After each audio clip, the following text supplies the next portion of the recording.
Oke, selamat pagi teman-teman. Semoga tetap sehat dan semangat selalu ya. Kita hari ini sudah memasuki training session yang keempat dengan presenter Ciup. Sebelumnya saya minta maaf karena harus matiin kamera karena sinyal di sini lagi nggak begitu baik. Oke, mungkin langsung saja Ciup untuk mempresentasikan materinya hari ini terkait dengan manajemen pemanenan ya. Silakan Ciup. Pembenihan, Mbak. Ya pembenihan, sorry, pemanenan. Silakan Ciup. Ini sudah muncul belum, Mbak? Sudah. Baiklah, selamat pagi semuanya. Di sini Pagi. saya akan mempresentasikan SOP manajemen pembenihan.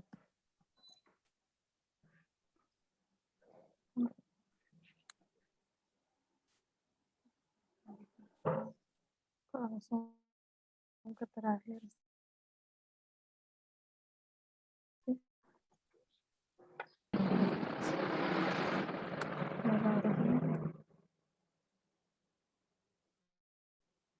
Tujuan dari SOP pembenihan ini ialah mempersiapkan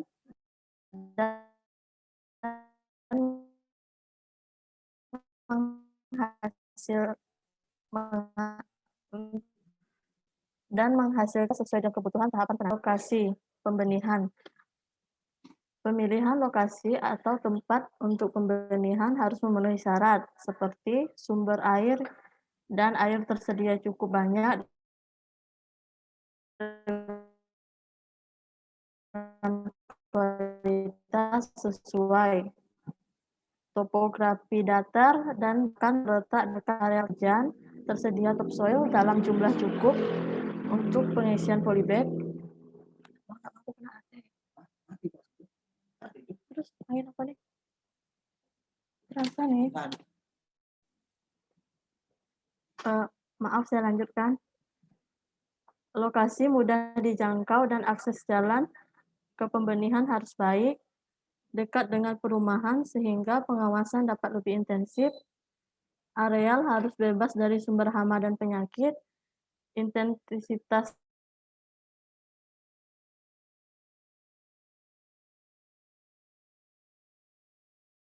sinar baik dan terbuka. Perhitungan luas benih. Jarak tanam antar polybag harus 60 cm dengan bentuk sama sisi. 1 hektar lahan dapat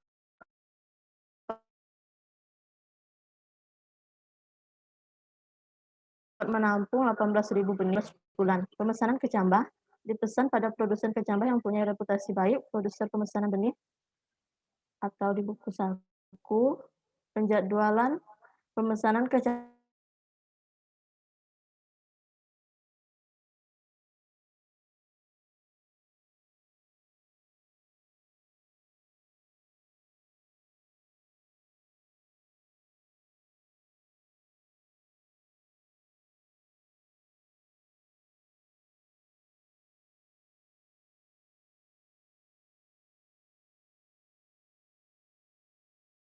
kecambah yang harus dipesan adalah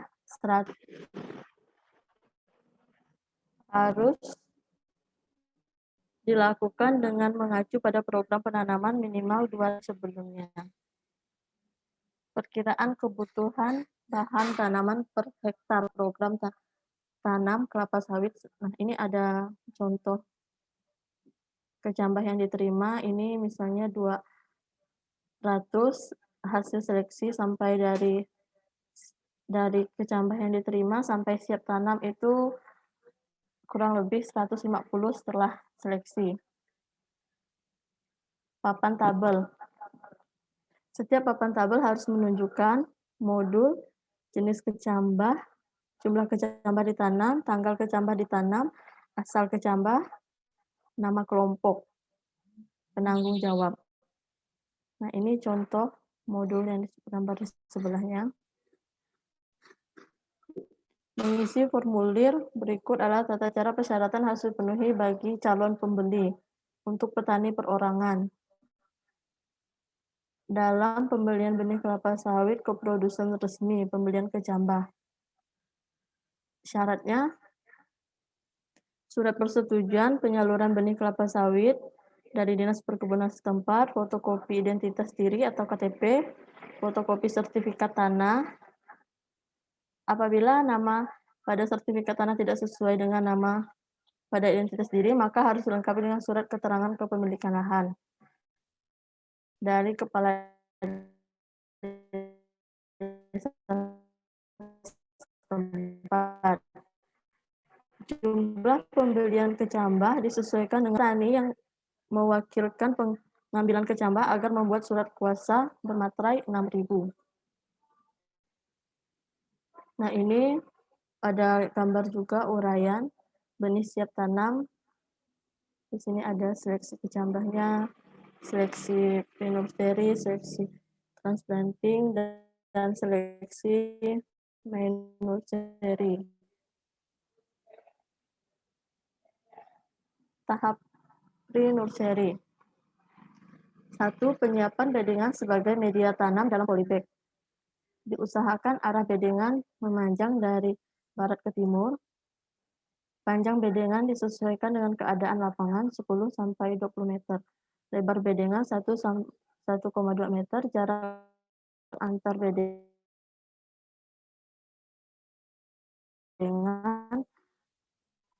0,5 pelang dari papan dengan panjang 10-20 meter, tinggi 10 cm dengan tebal 2 cm. Ini udah ada gambar di sebelahnya.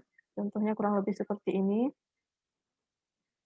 2. Penyiapan media tanam. Tanah yang digunakan untuk media adalah tanah lapisan atas dan tidak tercampur dengan batu atau kerikil.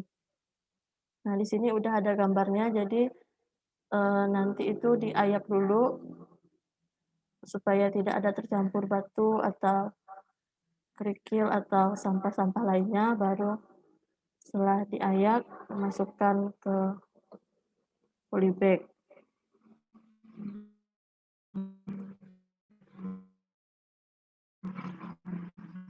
Pengisian dan penyusunan bag harus sesuai standar dengan ukuran 23 cm kali tebal 0,1 mm. Warna hitam, terdapat lubang-lubang untuk drainasenya. Kebutuhan baby bag untuk per hektar tanaman di lapangan 200 lembar, kurang lebih 2%. Isikan tanah tersebut ke baby bag, kurang lebih 1 kilo per baby bag, dan dipadatkan. Penyiraman dilakukan setiap hari pada kapasitas lapangan. Penyiapan naungan. Naungan untuk nursery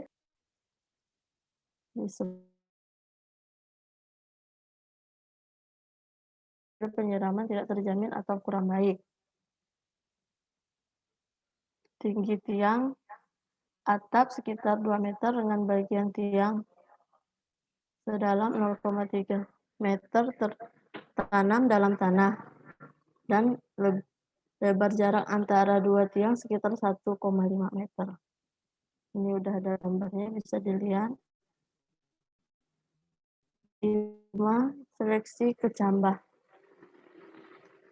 Kecambah diseleksi sebelum ditanam, atau pedoman seleksi kecambah normal dan abnormal disajikan dalam lampiran. Ciri kecambah normal dilihat pada diferensiasi, yaitu pucuk. Nah, ini ada gambar juga di sebelahnya. Jadi ini plumula dan akar radicula, yaitu bentuk meruncing berwarna putih, sedangkan radicula bentuknya agak tumpul. Gambar di samping bisa dilihat. Apabila plumula kembar, plumula lebih lemah harus dibuang, kemudian kecambah ditanam seperti biasa. Penanaman. Kecambah yang diterima harus disimpan dan dibuka di tempat yang ternaungi atau tidak terkena sinar matahari langsung. Kecambah harus segera ditanam pada hari itu juga atau paling lama 1 hari setelah penerimaan kecambah. Buat lubang tepat di tengah baby bag sedalam 2-2,5 cm dengan menggunakan jari. Nah, ini juga ada contoh gambar di sebelahnya. Setelah penanaman, papan label harus dipasang dengan mencantumkan nama kelompok kecambah yang ditanam. 7. Penyiraman. Penyiraman benih dilakukan 1 kali sehari atau pada sore hari. Bila pada pagi hari turun hujan, maka penyiraman tidak dilakukan secara maksimal. Kebutuhan air adalah 0,2 sampai 0,3 liter per baby bag per hari. Pemupukan. Aplikasi pemupukan harus dilakukan dengan program yang telah direkomendasikan. Di pre-nursery selalu dilakukan pemupukan dengan cara menyiramkan larutan pupuk dengan menggunakan alat sprayer.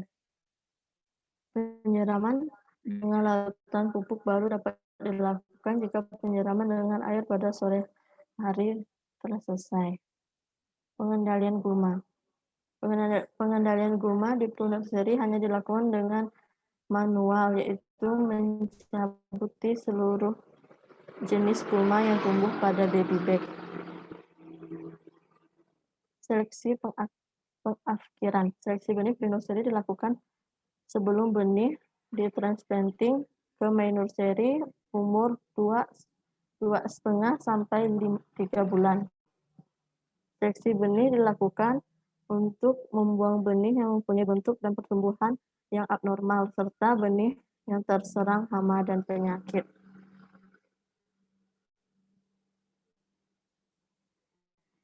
Pemisahan dan perawatan double tone. Pada saat transplanting benih ke pembenihan utama, semua benih kembar dipisahkan dan ditempatkan segera pada tempat terpisah. Baby bag benih double tone disiram dengan air supaya cukup lembab, kemudian dibelah pada bagian tengah di antara dua benih double tone tersebut dengan menggunakan pisau yang tajam untuk menghasilkan dua benih. Setiap benih di setengah bagian tanah baby bag. Benih ditaruh dalam bedengan yang diberi ruangan dan papan dengan label sesuai dengan label asalnya. Pemupukan dilakukan dengan aturan yang berlaku pada pre-nursery. Apabila benih telah benar-benar kuat, dilakukan seleksi. Atau 1,5 bulan telah memisahkan double tone, kemudian pindahkan ke main nursery. Transplanting ke main nursery dilakukan pada benih yang berumur 3-4 bulan atau memiliki 4-5 helai daun. Persiapan dapat tempat untuk menyusun seluas 1 hektar dilakukan dengan tenaga manusia dengan cara pembersihan lahan, bebas tunggul, dan lahan dapat disusun polybag besar. Pembenihan main nursery. Ukuran polybag. Ukuran polybag besar adalah 15 cm dikali 40 cm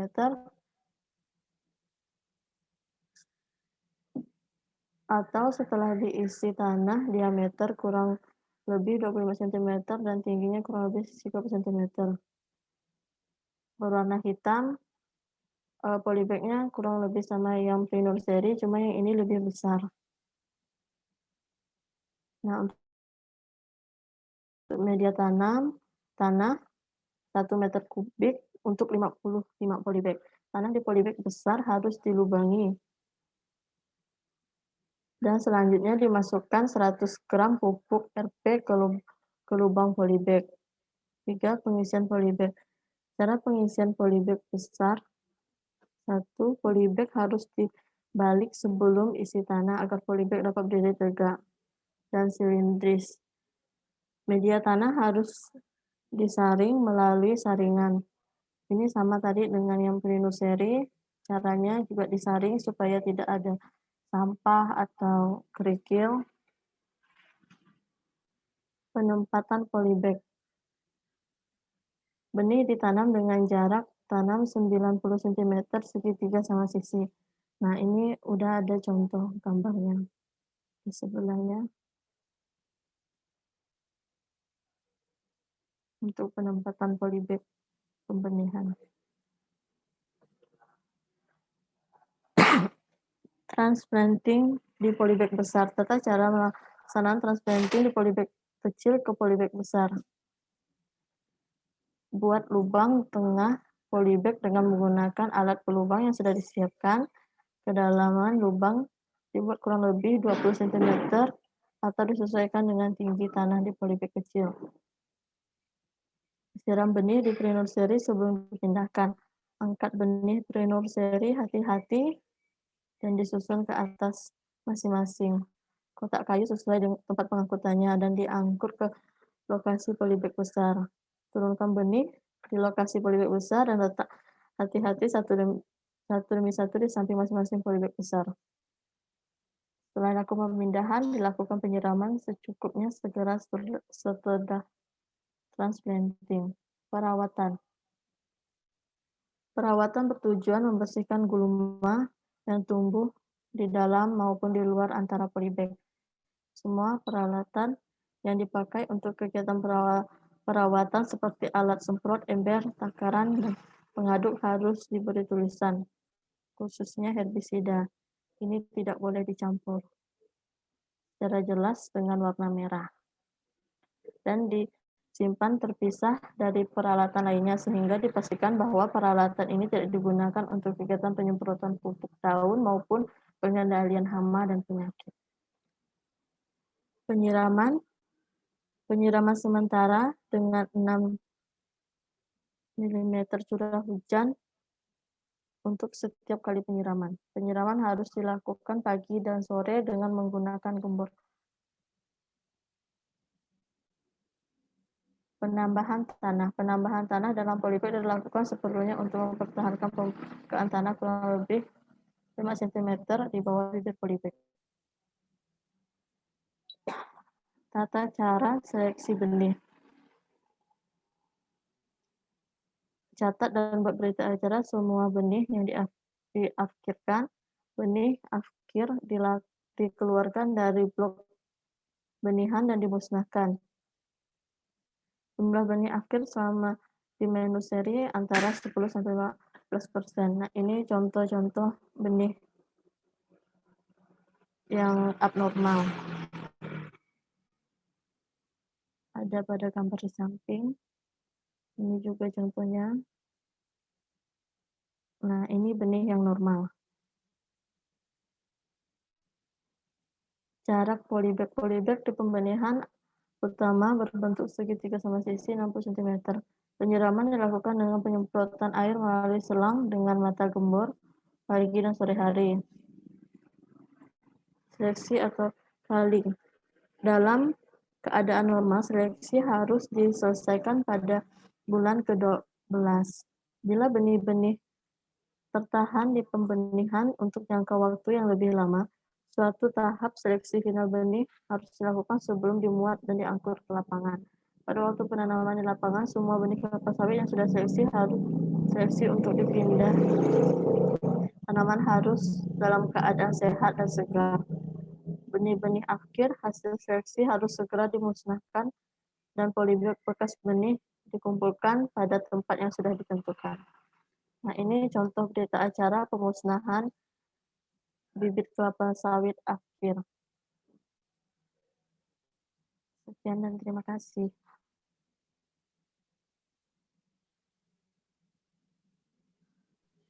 Oke. Itu. Udah, Ciup? Udah, Mbak. Makasih ya, Ciup, buat presentasinya hari ini. Oke, teman-teman. Apakah ada yang ingin memberikan komentar? Coba. Siapa nih? Kalau ada yang mau ditambahkan, boleh. Mungkin dari penjelasan Haya tadi masih banyak yang kurang. Mungkin ada dari teman-teman yang ingin menambahkan?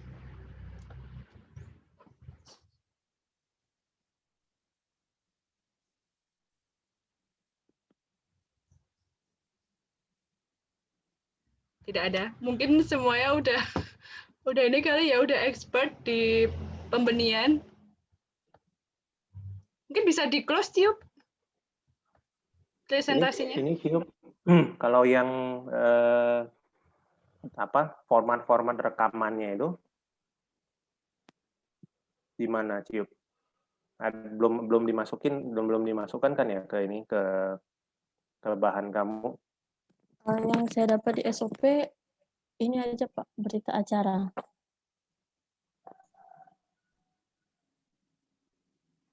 Rekaman menggunakan benih sesuai standar.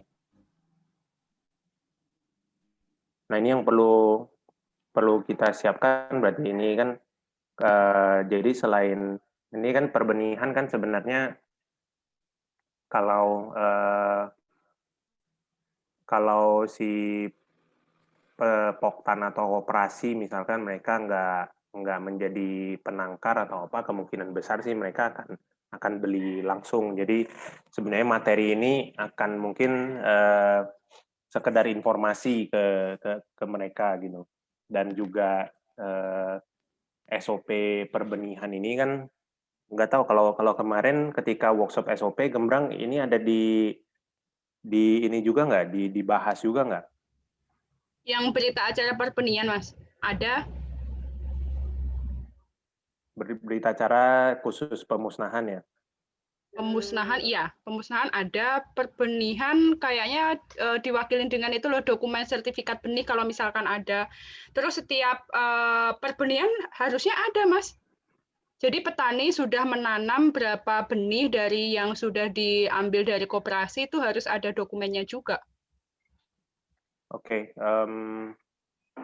rekaman menggunakan benih, rekaman sosialisasi penggunaan benih dari perusahaan. Nah, kalau penggunaan benih ini kan berarti sudah dipakai berapa?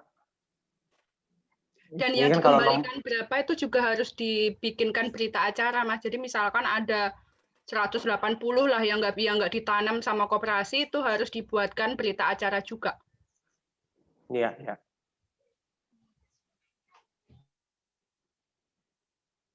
Nomor 1 sampai dengan 6.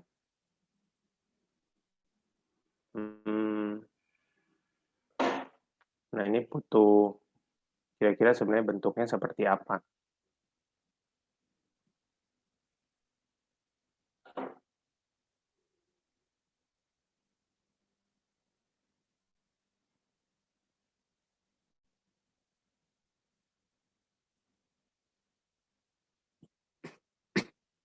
Nanti berarti mungkin ini ya, Jumat ini kan akan kita bahas mengenai format-format ini. Coba Ciup ini, di close dulu sebentar, share screen-nya Ciup.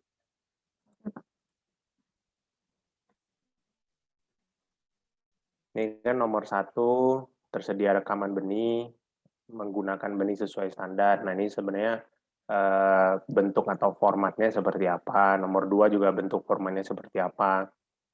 Nah, kalau ini nomor 4 nih, konteksnya ini kan mungkin itu kali ya SOP-nya perusahaan kali ya, rekaman asal benih. Iya. Ini yang dulu si Pak Irwan sama Nevi coba kontak itu kan, kontak si perusahaannya kan ya. Nah, tapi kan nomor 1, 2, 3 ini kan ini mesti ini kan akan yang diterapkan di level petani kan. Jadi ini mesti kita siapkan nih seperti apa. Surat keterangan penggunaan benih. Nah, ini tinggal mungkin minta surat dari dinas atau UPTD kan, keterangan penggunaan benih bahwa misalkan koperasi ini menggunakan benih jenis ini gitu kan. Ini kemarin kalau nggak salah hanya Pasir ya yang sudah punya dokumen ini ya. Rasa saya hanya Pasir yang dapat nilai 100 kan untuk nomor 5 ini, Gembrang. Kalau yang waktu hari H sih nggak bisa ditunjukkan, Mas. Bentar, saya periksa lagi. Kalau misalkan ada, nanti saya share. Iya, terus nomor 6 ini catatan perbenihan di pekebun.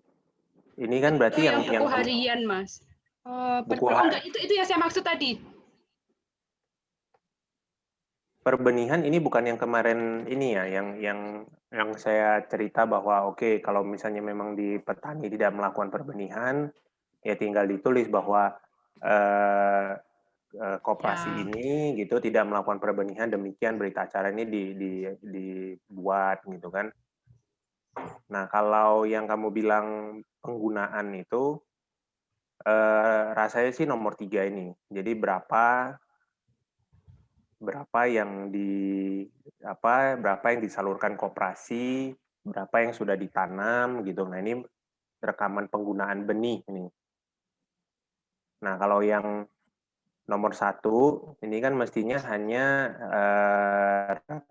rekaman keterangan aja bahwa si benih yang dia pakai itu benih yang mereka pakai itu jenisnya apa gitu kan. Mungkin ya itu aja cukup sih kali ya, rekaman menggunakan benih sesuai standar yang direkomendasikan. Dia kalau tenera ya sebutkan teneranya, varietas bibitnya apa gitu. Nah, sosialisasi kan tinggal misalkan ketika pakai aja foto apapun, misalkan kan ketika informasi pelatihan GAP kah atau apa gitu. Nah, nomor 3 yang gembrang cerita itu harusnya mestinya. Dia bukan ya?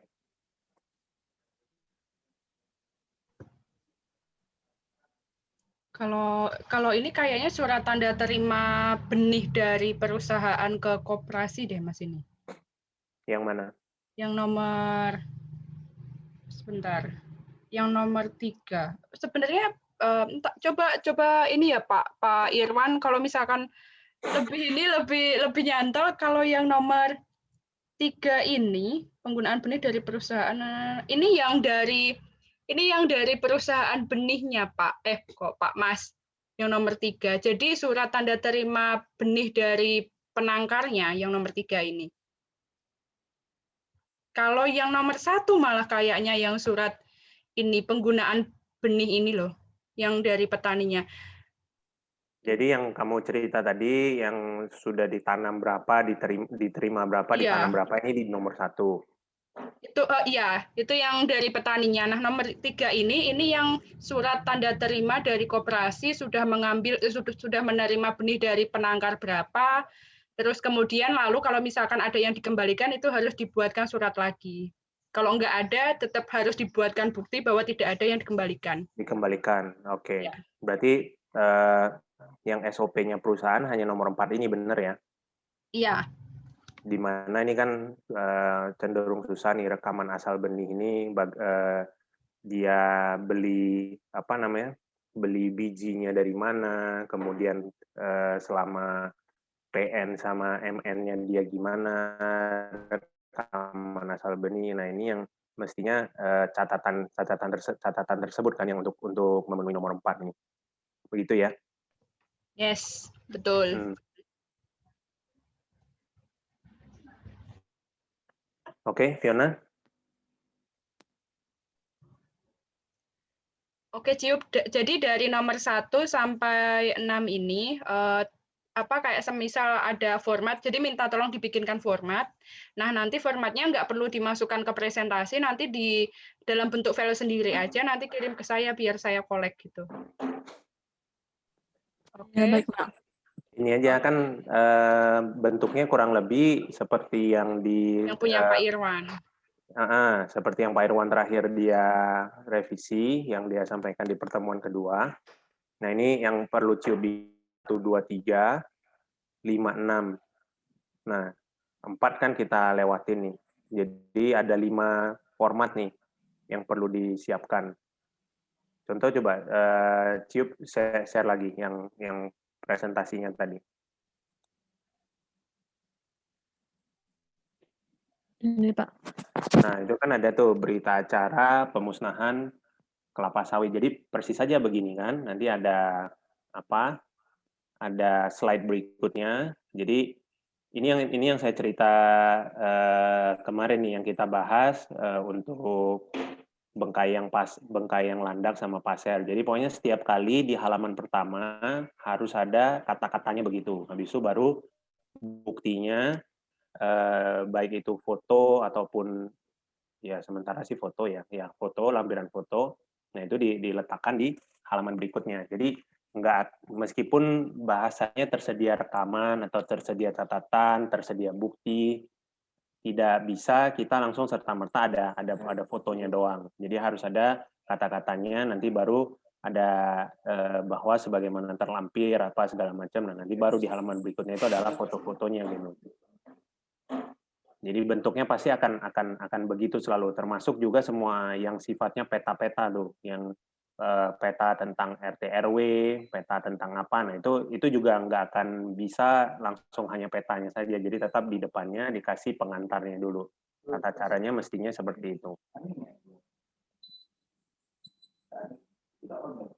Oke, Fiona. Jadi ini kan sudah ada berita acara pemusnahan. Ini kan kalau ada yang dimusnahkan. Nah, ini sama juga.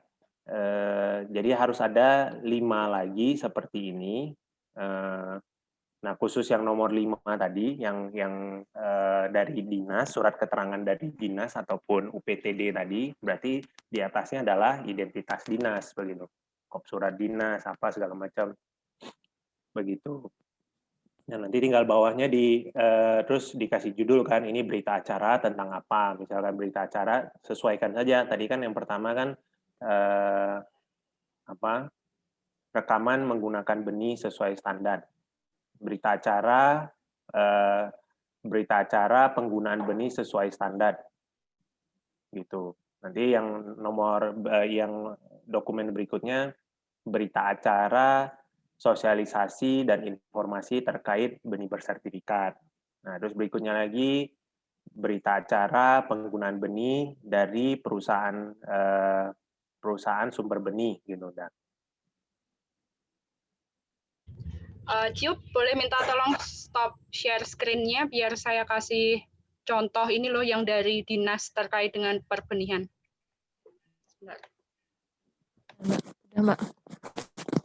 Nah, ini teman-teman yang di layar, ini yang saya ambil dari KUD Bumi Subur di Pasir. Ini contoh surat perbenihan dari Dinas Pertanian Kabupaten Pasir. Nah, seperti ini nanti. Yang bertanda bla bla bla berdasarkan ini penangkar bibit bla bla bla menerangkan bahwa ketersediaan bibit ini.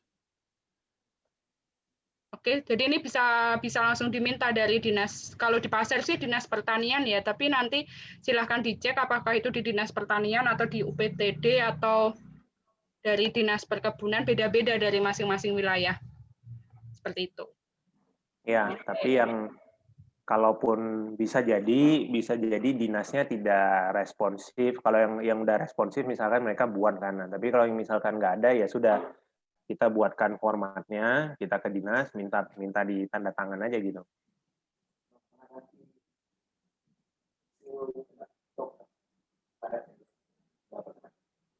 Oke.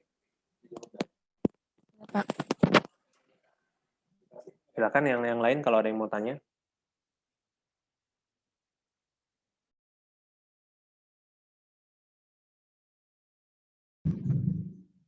Oke. Kayaknya sudah ekspor semua ini. Agus mungkin ada komentar, kayaknya saya dulu pernah dengar cerita kalau Agus dulu konsepnya di perbenihan ya, Gus? Ada komentar kah? Karena kamu telat sih, Gus. Jadi ini semacam sebenarnya itu sih, Mbak. Karena juga tujuannya udah disampaikan juga dengan Pak Jimmy, karena pembenihan juga mungkin kebanyakan dari koperasi itu tidak ada. Ya, untuk pemenuhannya aja terkait prinsip itu tadi sudah disampaikan sama Pak Jimmy sebenarnya. Dan lebih ke tambahan aja diskusi gitu kan, untuk surat-surat keterangan dan lain sebagainya itu yang perlu kita lengkapi untuk sertifikasi ini. Seperti itu. Oke, Agus. Lancar sinyalnya ya.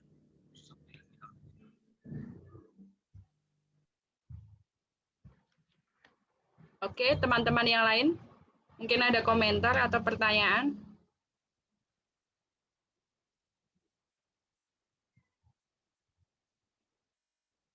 Ini Melki sama Januar nggak ada ya? Ada. Kalau saya nyalain ini, jaringannya ini jelek. Nggak kedengaran tadi. Oke, Jan. Ya. Kalau misalkan udah nggak ada komentar atau mungkin pertanyaan, mungkin bisa dicukupkan kali ya. Tapi sebelum itu nanti sebentar nunggu Mas Jimmy dulu. Beneran ini nggak ada komentar atau pertanyaan? Itu Ranto Pak Irwan nih nampak. ekspresinya gitu bingung atau mikir ya? Ngantuk. Oh, kantuk. Itu udah dikoreksi ke tadi yang untuk penyiraman 2 kali sehari. Tadi saya nggak ada sinyal sih. Cium. Disampaikan sama Cip tadi kan penyiraman 1 kali sehari. Kayak di SOP-nya itu di halaman 19 itu 2 kali sehari. Kemudian jarak antar polybag itu di presentasi awal itu 60 cm segitiga sama sisi. Nah, sebenarnya dia 90 cm sama sisi. Di SOP-nya di halaman gitu. Mungkin awalnya saya ngambil di SOP yang mana ya? Kan ada 2 SOP, terus saya ubah lagi pakai SOP yang udah dari itu, Pak. Oh. Berarti kamu pakai contoh yang pasir ya, Ciup? Iya, Mbak. Oh, iya Pak. Mungkin memang beda kali ya?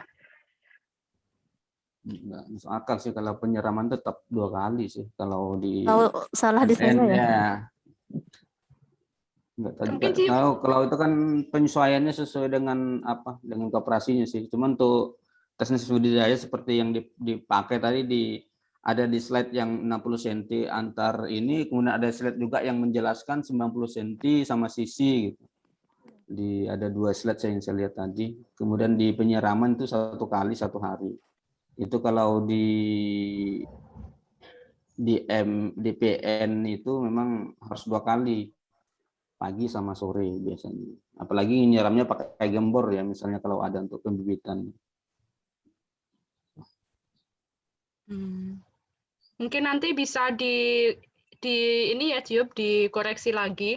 Karena kemarin saya ngirim 2 file. Yang satunya itu format SOP yang baku, itu yang dibuat sama LPP, terus yang satunya format SOP yang sudah disesuaikan sama teman-teman lapangan. Nah, yang saya kirim itu contoh dari Passer.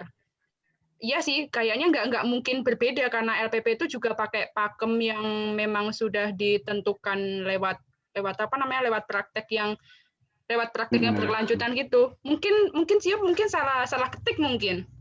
Coba Ya, Mbak, nanti saya cek lagi. Oke. Thank you Pak Irwan. Oke. Makasih Pak Irwan. Sama Ci. Ini Aping mau ngomong Kak? Iya. Tolong di-mute dulu ya, guys. Silakan Aping. Selamat pagi. Halo, selamat pagi. Dijawab dong, Ciup. Ya, pagi. Mau nanya apa, Bang? Gimana kabarnya, Ciup? Baik. Oh ya, puji Tuhan. Ini Ciup, pada saat pembenihan, boleh nggak dari kita nggak pakai baby bag, tapi langsung ke polybag? Karena pada saat di lapangan ada beberapa kasus yang ditemukan bahwa petani dia langsung nanam ke polybag. Kedengaran nggak? Kedengaran, Bang. Itu aja. Berharap ditembak kah?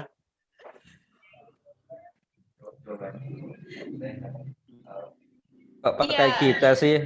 Ini kok kayaknya kita gitu loh. Ya, itu aja kok Ciup. Silakan dijawab, Ciup.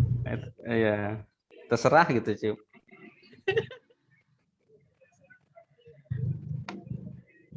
Ayo Ciup dijawab.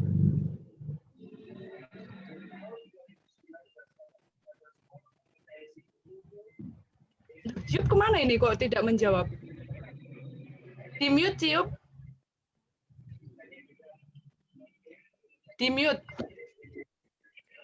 Nah. Ya, kalau berdasarkan SOP dan standarnya harusnya nggak bisa, Bang. Tapi yang sering terjadi di lapangan itu emang banyak yang langsung di polybag, nggak pakai baby bag. Akan tetapi itu kan harusnya pakai baby bag, jadi kita bisa melihat Jadi tadi itu ada contoh pembenihan yang normal dengan abnormal. Nah, itu bisa kita pisahkan yang normal, yang mana nanti baru kita pindahkan ke polybag.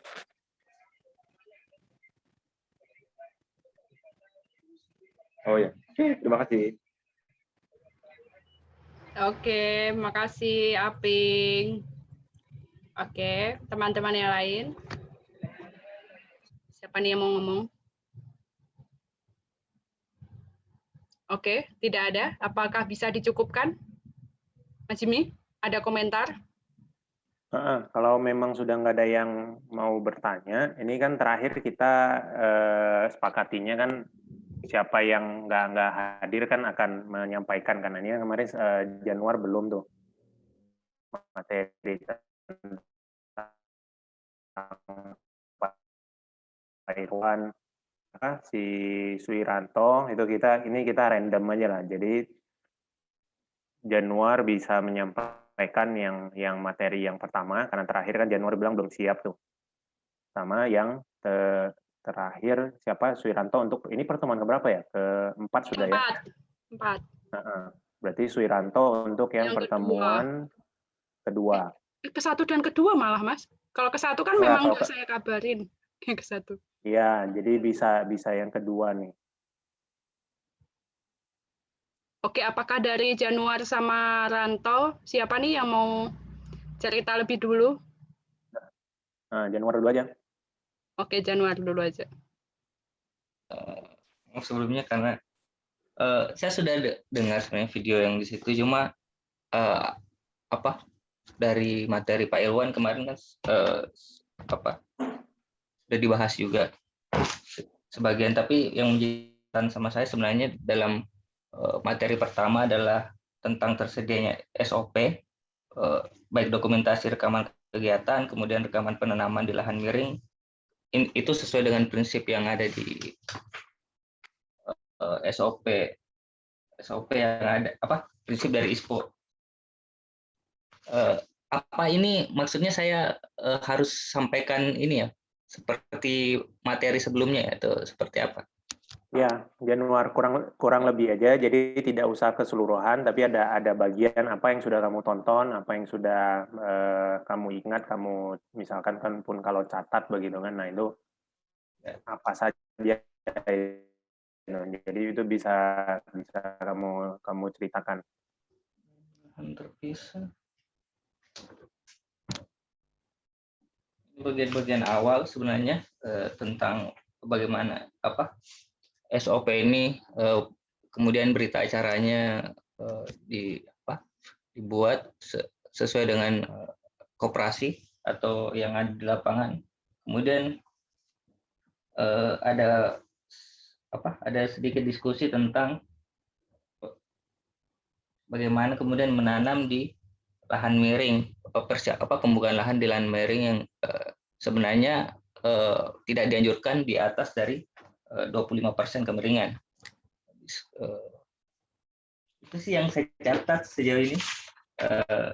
Belum keseluruhan mungkin, tapi sama dengan yang kemarin, pembukaan lahan ini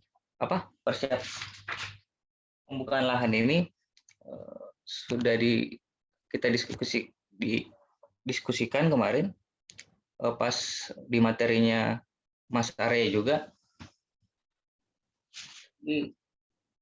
Jadi lebih ke bagaimana persiapan dari dokumentasi atau rekaman dari apa-apa saja yang sudah dilakukan dalam proses pembukaan lahan. Mungkin seenggaknya gini aja, Januar, kamu bisa cerita apa-apa tahap-tahap pembukaan lahan, mungkin nggak usah sampai detail. Apakah misalkan ada untuk lubang tanam harus sekian senti kali sekian senti gitu, nggak usah sampai gitu. Jadi pembukaan lahan, oke. Materinya tentang ini, jadi garis besarnya apa itu, jadi kamu bisa bercerita seperti itu. Ya, oke Pak, bentar kemarin saya udah sedikit catatan sih sebenarnya, cuma tidak saya rangkai karena tidak saya tidak tahu bagaimana formatnya untuk yang kemarin itu. Kemudian Ya, nggak apa-apa. Kamu cerita aja. Jadi biar istilahnya, biar apa yang sudah kamu dengar, udah kamu rekam atau apa, catat gitu kan, itu bisa kamu ceritakan sedikit biar memang ini materi yang sudah kamu dengar. Oke, sama tadi saya sampaikan bahwa materi pembukaan lahan ini sesuai dengan prinsip yang ada di ISPO, kita diminta untuk menyediakan SOP pembukaan lahan, kemudian yang dibutuhkan adalah dokumentasi untuk rekaman kegiatan pembukaan tanpa membakar, kemudian tersedia rekaman penanaman pada lahan miring dapat ditanami dengan melakukan terasering. Kemudian rekaman juga pada lahan yang harus memerlukan konservasi dan pembuatan sistem drainase dan terasering ini bentuknya dalam bentuk dokumentasi, kemudian berita acara dan sebagainya. Kemudian juga dilakukan sebelumnya juga dilakukan adalah identifikasi terhadap lahan petani meliputi luas lahan dan batas kerjanya, kemudian vegetasi asalnya, kemudian jenis tanah atau topografi, kemudian lokasi pembibitan dan rencana jalan. Kemarin juga sudah disampaikan mungkin di materi, jalan-jalan itu meliputi jalan produksi, koreksi, dan juga jalan panen atau jalan kontrol.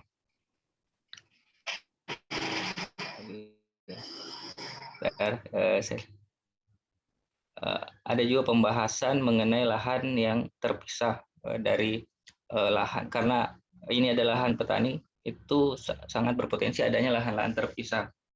Lahan petani yang terpisah dari hamparan kebun sawit ini identifikasinya pertama itu berdasarkan peta rencana kebun, kemudian selanjutnya ditetapkan secara menyeluruh dan dapat dimanfaatkan untuk kebun. Kemudian lahan miring di atas 25% yang tadi saya sampaikan bahwa itu tidak dianjurkan. Kemudian bila luas lahan hektar itu lebih dari 20%, maka direncanakan adanya jalan koleksi untuk mobilitas pembangunan dan pemeliharaan kebun. Kemudian bila bentuk lahan itu tidak persegi atau tidak beraturan, maka dirancang dengan isolasi atau antara petani dengan lahan isolasi antara lahan petani dan lahan milik orang lain yang tidak dibuka kebun sawit. Kemudian rintisan jalan kebun juga diupayakan dari arah timur ke barat maupun dari arah utara ke selatan. Lebar jalan kebun juga dengan badan jalan 6 meter itu termasuk bahu jalan 2 meter. Jadi ini untuk untuk membuka lahan di lahan yang terpisah itu tadi.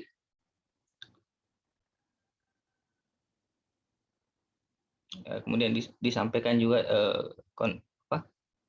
konversi kemiringan lahannya.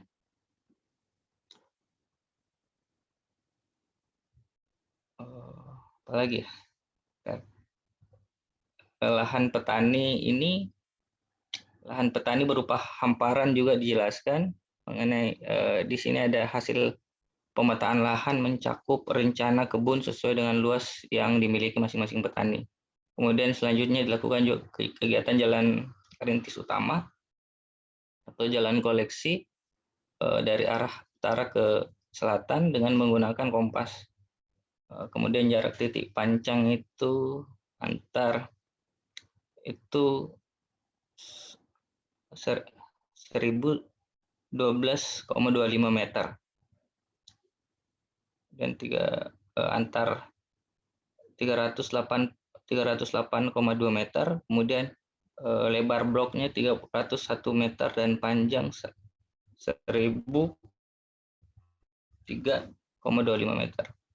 Jadi dijelaskan juga norma kerjanya dalam pembuatan pancang ini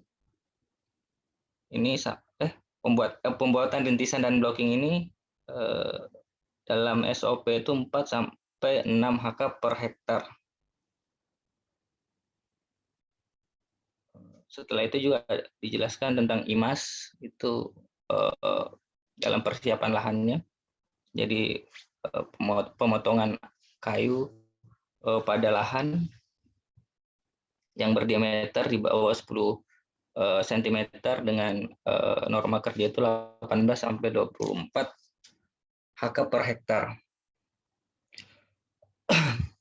Vegetasi areal sepanjang aliran sungai harus dipertahankan juga dengan jarak 50 meter dari bibir sungai kecil ke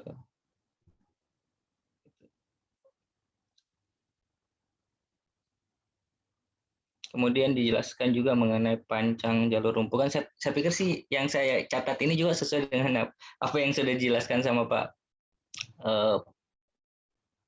Irwan di pertemuan pertama. Nah, juga dijelaskan mengenai pancang jalur rumpukan. Jadi saya cuma meng-highlight apa yang sudah dijelaskan juga. Ada pancang jalur rumpukan yang kemudian dipasang jalur rencana rumpukan batang dan berada di gawangan mati. Kemudian tinggi pancang 4 meter dan harus dipasang bendera putih supaya mudah dilihat oleh orang teknis di sana. Kemudian setiap jarak kurang lebih 50 meter diberikan pancang pembantu sehingga terdapat 6 sampai 8 pancang pembantu dalam jaluran. Kemudian pada jarak 150 sampai 200 meter dibuat tanda tidak boleh dirumpuk karena akan digunakan sebagai jalur kontrol dan lebar kurang lebih 4 meter.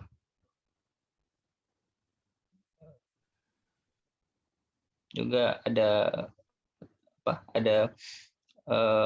slide juga mengenai pembasmian ilalang. Ini dapat dilakukan secara kimia menggunakan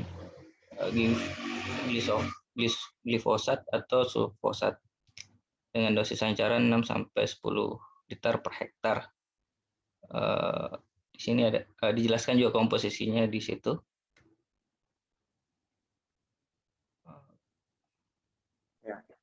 Kemudian persiapan pada lahan miring, pada lahan lalang. Pembasmian lalang ini juga ada pada lahan petani yang lahan yang sifatnya tumbuhan lalang yang ada sebelumnya di situ. Itu dilakukan dengan cara ini sudah.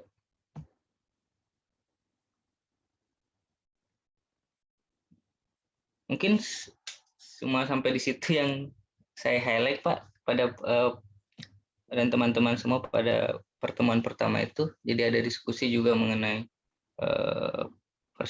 yang saya dengar pada rekamannya itu juga diskusi mengenai pembukaan lahan di areal yang sangat miring, yang sangat banyak ditemukan di lapangan. Oke, ya, makasih Januar. Berikutnya mungkin kalau Ranto. Apakah sudah mendengarkan materi ini yang tentang penanaman ya pada lahan mineral ya Mas Arya ya. Silakan Ranto. Selamat pagi semuanya. Ya, pagi. Ya, untuk SOP penanaman lahan mineral ini Pak, kebetulan saya belum ada bacanya Pak. Oke. Belum ada baca dan belum ada untuk membuka video yang rekaman dibagikan di grup Pak. Oke, pertemuan berikutnya ya kalau gitu ya. Atau apa yang sudah Ranto baca nih? Siapa? Dari 3 pertemuan, ini kan ada pertemuan keempat ya, dari 3 pertemuan sebelumnya, mana yang Ranto sudah baca? Belum ada Pak, yang kemarin terakhir kan saya masuk di sesi ketiga pembahasan SOP ketiga, itu pun udah masuk di sesi tanya jawab kan Pak. Oke, ya udah nanti berarti ditonton ulang, jadi biar ini ya, tontonnya itu 1, 2, 3 itu ditonton ulang, jadi nanti pertemuan berikutnya kita bahas nih mana yang ya bisa jadi yang apakah pertemuan, karena Rantau bolongnya 3, jadi ya mungkin bisa akan ditanyakan tentang pertemuan 1 atau pertemuan 2 atau pertemuan 3 ya. Oke Pak, baik Pak. Oke, ditonton aja semua itu. Biar memang ada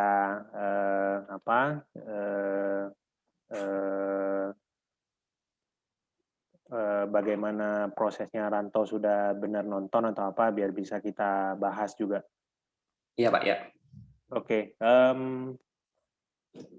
untuk sesi pagi ini yang perbenihan, kalau memang sudah nggak ada yang tanya, saya ada usul begini. Ini kan kita mumpung masih masa PPKM begini juga kan harus kegiatan tidak bisa terlalu banyak di lapangan. Jadi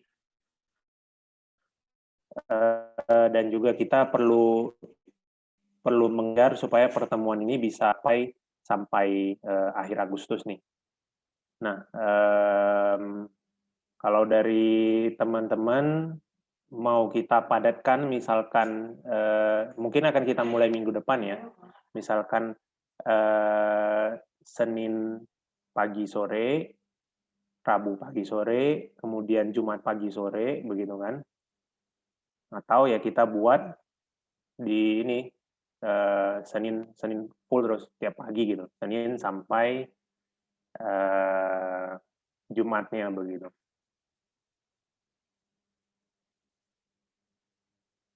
Ada yang mau ini dulu kasih pandangan maunya seperti apa?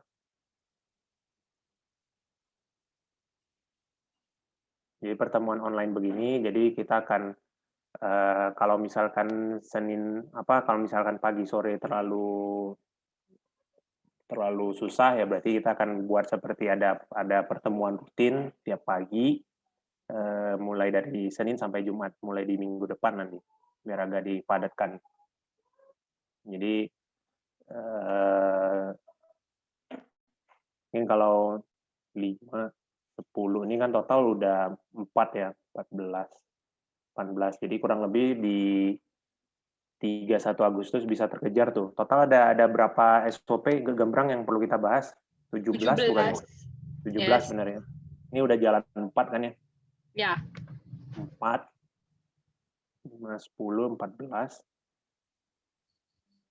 Ya, bahkan malah di 25 Agustus itu udah bisa selesai nanti. Kalau kita rutin tiap minggunya begitu. Gimana? Gimana guys? Bisa Pak. Bisa yang mana Green? Yang sehari 2 kali apa yang setiap hari sekali? Setiap hari sekali saya rasa bisa. Iya sih. Ya, ya soalnya ya silakan. Ya. Setiap hari aja kayaknya. Cuma mungkin nggak bisa ya diganti ke misalnya yang hari Jumat itu sore atau gimana. Oh ada meeting juga mungkin ya. Kalau misalnya pagi semua, takutnya betul-betul tidak ada kegiatan. Semisal kita yang masih di Bengkayang yang ke koperasi itu biasanya kan kesananya agak pagi. Kalau di sana ada sinyal? Nggak ada Pak kalau di Ledonya, kecuali keluar di itunya yang keluar di desa semangatnya di kecamatan Ledonya itu ada sih. Nggak ada Mas yang di kantor koperasinya sama sekali. Nggak ada. Atau mungkin kita bisa ambil off yang untuk di hari sebentar ya. Pak izin kalau untuk mulai minggu depan sih bisa Pak, karena untuk minggu ini aja ada rencana pagi, kemungkinan besok baru ke desa semangatnya itu untuk kami yang di Bengkayang. Dan itu kalau untuk minggu depan mulai paginya saya rasa bisa lah.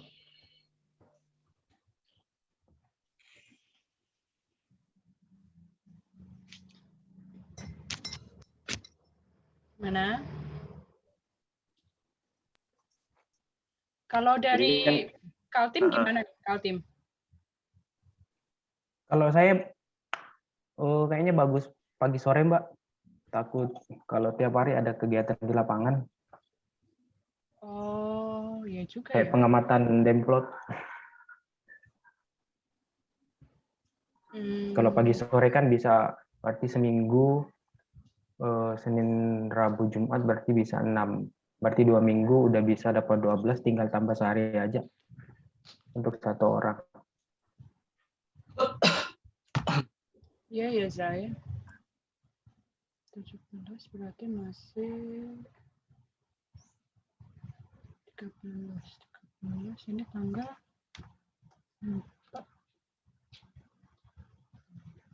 Iya, kalau misalnya untuk menjawab tadi yang permasalahan Jai yang untuk Jai pula Januar bahwa paginya kadang mau ke koperasi, ya bagusnya kita ambil pagi sore. Jadi Senin pagi sore, Rabu pagi sore, nanti Jumat juga pagi sore begitu. Kayak begini aja, paling lama 2 jam, 1,5 jam ya selama ini ya. Ya. 1,5 jam paling lama.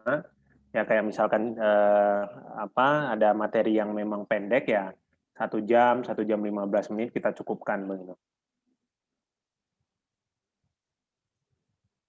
Oke, gimana kalau nggak ada bantahan ya kita pagi sore saja. Jadi Senin pagi sore, Rabu pagi sore gitu. Jadi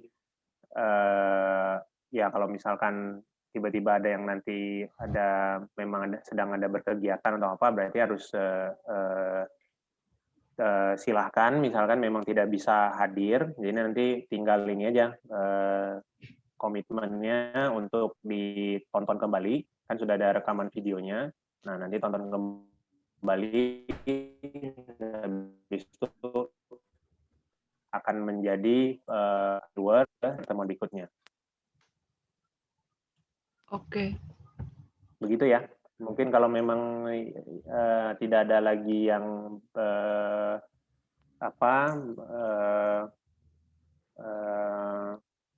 yang tidak ada yang komentar, berarti bisa kita sepakati untuk pagi sore. Oke, berarti tiap hari Senin, Rabu, dan Jumat. Senin, Rabu, Jumat aja. Oke. Sebelum diakhirin, mungkin saya mau ngasih info sedikit, Mas. Ya. 1 buat Om Arya, Green, sama Pak Irwan, tolong kirimin absen GAP ya. Itu saya mengingatkan lagi. Terus yang kedua, untuk mengukur sejauh mana teman-teman konsentrasi di kelas, nanti pada sewaktu-waktu akan ada exercise, akan ada soal. Jadi maksud saya kenapa videonya sampai saya upload di YouTube itu biar teman-teman bisa belajar kalau misalkan ada yang kurang. Nah, nanti ketika ada exercise, nanti teman-teman setidaknya bisa menjawab dan waktunya tidak akan saya kasih tahu. Oke? Mungkin itu 2 informasi dari saya. Apakah ada pertanyaan? Kalau tidak ada, berarti pertemuan hari ini mungkin bisa saya close. Untuk yang pagi sorenya itu mulai dari kapan, Pak?